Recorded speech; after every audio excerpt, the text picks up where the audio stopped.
Bonjour à tous. Alors aujourd'hui nous sommes le week-end pascal 2020.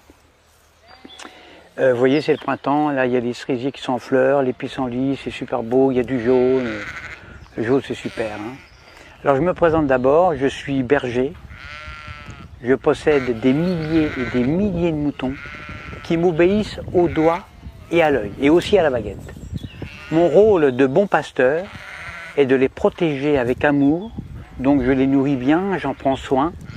Un mouton, parce que je sais qu'un mouton bien élevé, élevé avec amour, eh bien c'est l'assurance d'obtenir une laine soyeuse, de qualité, et une viande fondante d'un goût incomparable. Ça c'est certain, moi j'aime mes moutons. Alors pourquoi mes moutons sont heureux, mais vraiment heureux quand je les tonds?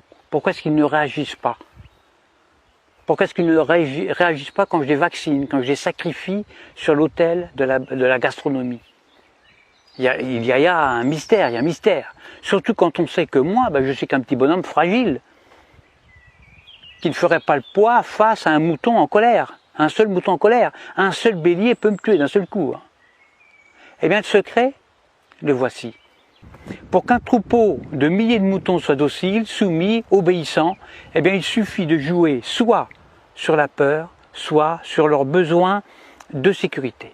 Exemple, quand j'ai besoin de les tondre, ou de les vacciner, ou de les confiner, ou même de les mener à l'abattoir, eh bien je leur crie « Attention, voilà un loup ! Il y a un gros loup !» Donc là, je joue sur la peur. « Courez vite dans la bergerie, allez vite, vite, vite, réfugiez-vous là-bas. » Besoin de sécurité.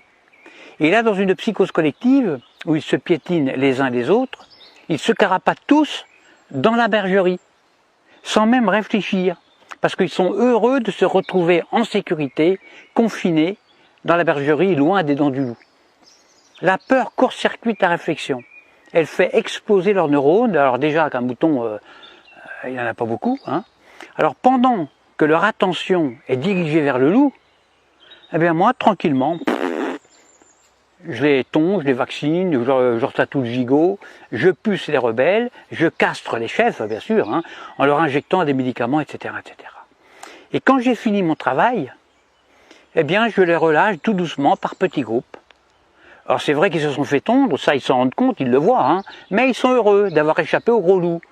Ils sont tondus, mais encore vivants, donc contents, heureux.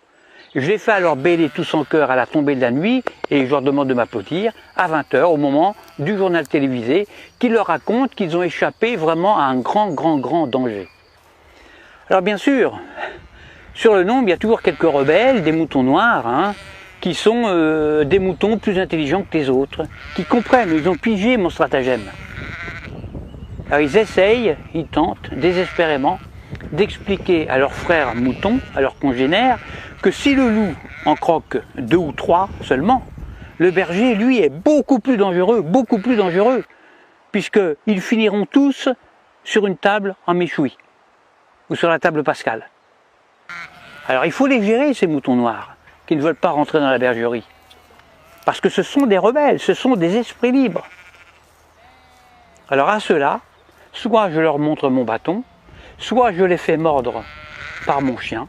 Or le mieux c'est d'égorger un seul mouton noir devant les autres. Alors ça, c'est super efficace ça. Pour un seul de sacrifié, j'en terrorise des milliers qui deviennent, mais alors doux comme des agneaux. J'en tue un et j'en soumets des milliers. C'est comme ça qu'on étouffe la moindre velléité de révolte. Alors il y a de nombreux hommes politiques qui viennent me demander de les coacher. Alors que moi je ne suis qu'un simple berger, je suis qu'un pauvre berger. Mais s'ils me le demandent, c'est justement parce qu'on peut utiliser ces méthodes, les méthodes de berger, chez des humains. En effet, la différence entre le comportement des moutons et celui des humains, eh bien c'est que justement il n'y a aucune différence. C'est ça le secret. Le secret est là, il n'est pas ailleurs. Donc, quand on veut faire passer une loi impopulaire, qui ne fait pas plaisir, eh bien on le fait pendant que la population a peur. Par exemple, on parle de crise climatique, de crise de la dette, de crise financière, de tempête, de canicule, de terrorisme, de crise sanitaire, etc., etc.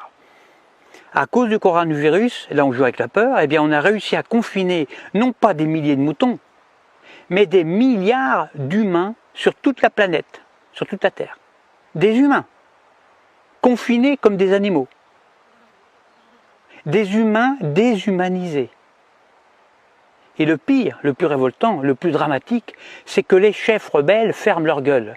Les grands chefs, ils acceptent aussi leur confinement. Alors la seule solution pour s'évader de ce piège machiavélique sera un réveil collectif. Alors moi personnellement, je ne perds plus mon temps à essayer d'éclairer les blaireaux. Ça ne sert à rien, ça ne sert strictement à rien. Parce que quand j'explique la stratégie dont sont victimes les moutons, soit le mouton est déjà éveillé, alors dans ce cas-là, toutes mes explications sont vraiment inutiles, ou alors je tombe sur un mouton con. Et si c'est un mouton con, il ne comprendra rien à ce que je lui raconte. Parce que justement, c'est un mouton con. Alors il faut faire attention parce que le mouton con, lui, il n'est pas fautif. Il est con, c'est tout, c'est pas sa faute. Alors à bientôt pour une prochaine vidéo. Pensez à vous abonner, à diffuser la vidéo parce que je me présente aux prochaines élections présidentielles et puis j'ai besoin de beaucoup d'électeurs. Et je dis, vive moi, votre futur président dictateur. Faites le bon choix, votez pour moi. À bientôt.